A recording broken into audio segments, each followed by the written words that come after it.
Hello guys! Nagpapalik ulit. Maghanap ako ng ano dapat gawin.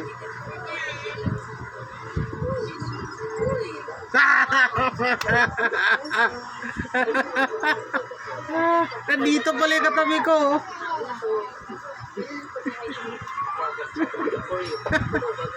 Nangyari nito. May kasama pala ako dito. Tumatawa lang oh.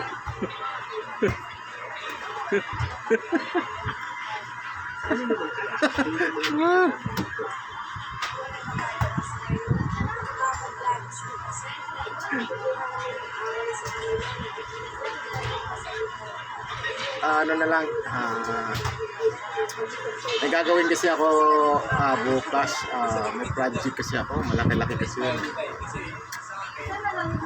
haba-haba, mga 2 days yata, kailangan matapos din namin yun.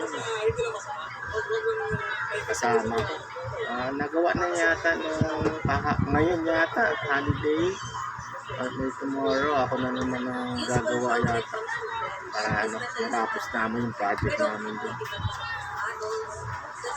Kasi kailangan maganda, pulido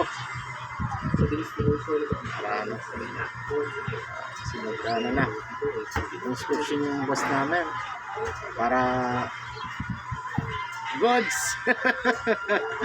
Okay guys, thank you for watching.